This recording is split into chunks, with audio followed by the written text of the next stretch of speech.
एक जिंदगी मेरी सहारिशा, एक एक मैं पूरी करा, एक जिंदगी मेरी hello students, myself Arvind Kumar Yadav. पिछले वीडियो में मैंने आपको क्लास 8 के साइंस सब्जेक्ट के बारे में फर्स्ट चैप्टर, सेकंड चैप्टर और थर्ड चैप्टर का आपको नोट्स दे दिया है, एक्सरसाइज करवा दी गई है और वहाँ पर वीडियो भी डाल दिया है। और फोर्थ चैप्टर में मैंने previous what is metal and non metals के बारे में बताया है अब प्रीवियस वीडियो में। इसके बाद आज हम शुरू करते हैं उसी के नेक्स्ट आगे का टॉपिक फोर्थ चैप्टर में, चैप्टर फोर्थ के मेटल एंड नॉन मेटल से ही आज हम डिस्क्राइब करेंगे कैरेक्टर ऑफ मेटल्स और कैरेक्टर ऑफ नॉन मेटल्स। तो first of all we describe character of metal. मैंने बताया कि धातुओं की जो डेंसिटी होती है अर्थात मेटल की जो डेंसिटी होती है वो मैक्सिमम होती है, इसलिए वो सॉलिड होती हैं। और सॉलिड होने के साथ साथ उनमें कुछ और भी प्रॉपर्टी पाई जाती हैं, इनको यहाँ पर हम देखेंगे। पहला है metals are good conductor of electricity and heat. Metals are good conductor of electricity and heat. Conductor का मीन्स होता है चालक। चालक का मतलब हम सामान्यतः अपने घरों में जो हमारे घरों में जो वायरिंग में तार यूज होता है उससे इसका सेंस देते हैं। माने इस तार को कंडक्टर कहते हैं। तो आप देखते हैं हमारे घरों में जो इलेक्ट्रिसिटी पास होती है आती है वो एक कंडक्टर के थ्रू यानी चालक तारों के द्वारा ही आती है। तो मेटल्स ये जो चालक तार होते हैं किसके बने होते हैं? धातुओं के बने होते हैं। और सभी धातुओं के मेटल कंडक्टर नहीं बनाए जा सकते हैं क्योंकि उसके लिए कुछ स्पेसिफिक पॉइंट होने चाहिए, स्पेसिफिक प्रॉपर्टी होनी चाहिए।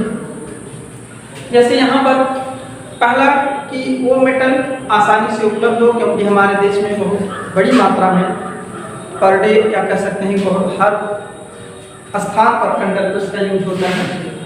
तो ये धातुएं आसानी से उपलब्ध हो, इसके साथ साथ वो चीप सस्ती है। तो यहाँ पर मेटल इसमें आती हैं, कई धातुएं आती हैं। जैसे पहले आता है एल्युमिनियम, इसके अलावा दूसरा जो है वो है कॉपर। यही जो दो धातुएं हैं जो मुख्यतः कंडक्टर के रूप में दी है। तो ये कंडक्टर के रूप में हमारे घरों में अथवा हमारे आउटसाइड आप रोड या हर जगह पर कह सकते हैं जहाँ भी इलेक्ट्रिसिटी का यूज होता है ये किसी एल्युमिनियम और कॉपर के बने हुए कंडक्टर के थ्रू वहाँ पर इलेक्ट्रिसिटी को लाया जाता है। बिकॉज कंडक्टर और ये जो मेटल्स हैं ये हमारे देश में आसानी से उपलब्ध है और सस्ती है।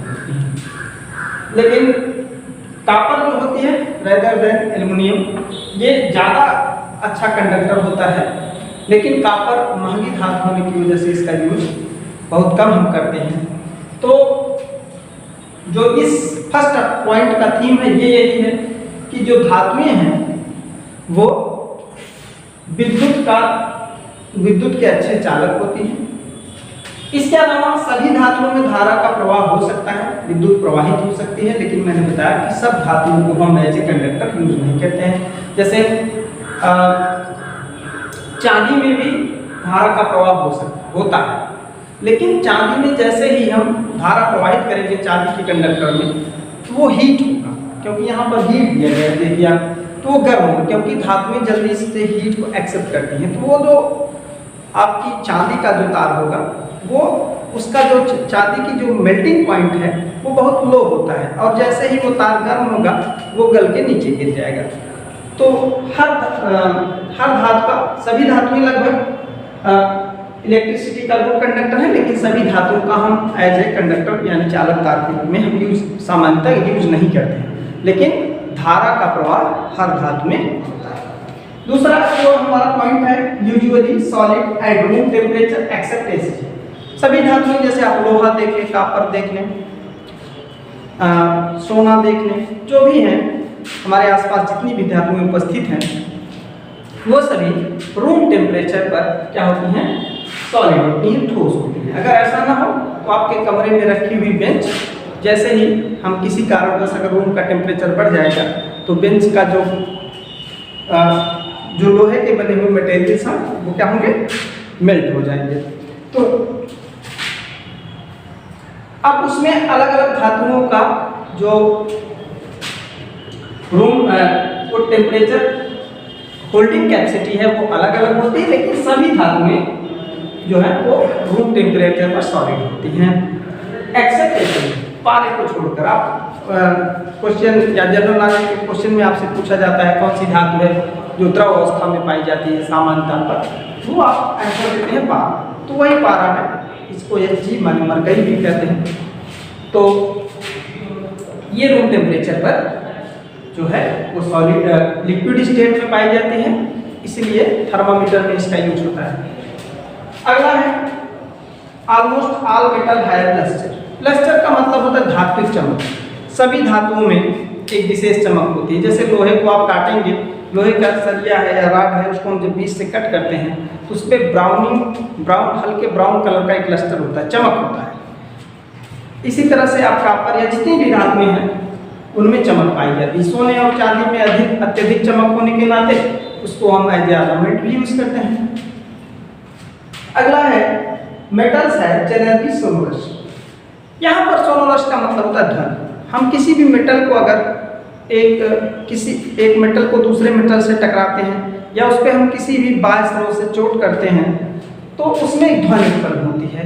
जैसे यहाँ पर अभी लोहे में हम किसी लोहे के रॉड से अथवा लकड़ी से जब पीटते हैं तो उसमें एक ध्वनि निकलती है, इसी को हम कहते हैं मेटल्स आर जनरली सोनोरस।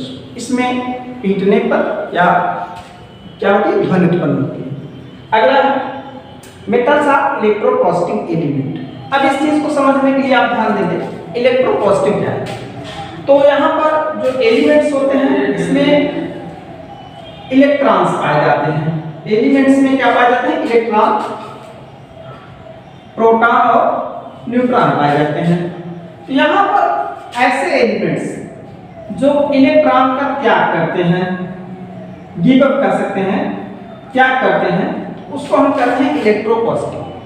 तो यहाँ पर जितनी भी धातुएं हैं ये सभी इलेक्ट्रॉन त्यागती हैं और ये सारी चीजें इलेक्ट्रॉन त्यागने की क्या कैपेसिटी है, क्या क्या कंडीशन आवश्यक है, ये सारी चीजें आप और भी बेहतर तब समझ पाएंगे जब आपको एटॉमिक स्ट्रक्चर पता होगा, इलेक्ट्रॉन, प्रोटॉन और न्यूट्रॉन के बारे में पता होगा। अभी इतना जान लीजिए कि इलेक्ट्रॉन त्यागने की जो क्षमता है वो केवल धातुओं में होती है, इसीलिए जो मेटल्स हैं वो इलेक्ट्रोपॉजिटिव होते हैं। फॉर एग्जांपल आपको बता दें, सोडियम है, सोडियम Na11 इसका एटॉमिक नंबर होता है 281। तो यहाँ पर ये क्या करता है, केमिकल रिएक्शन में ये बनाता है Na++1 इलेक्ट्रॉन। ये जो इलेक्ट्रॉन बाहर निकला और इसकी वजह से सोडियम पर एक पॉजिटिव चार्ज क्रिएट हो जाता है, सोडियम पर एक पॉजिटिव चार्ज आ जाता है। इसी को हम कहते हैं कि मेटल्स आर इलेक्ट्रोपॉजिटिव एलिमेंट्स। माने जो धातुएं हैं वो सभी धातुएं इसी तरह से एक दो अथवा 3 इलेक्ट्रॉन त्यागती हैं, जबकि अधातुओं में इसके अपोजिट होता है, वो इलेक्ट्रॉन को एक्सेप्ट करती है।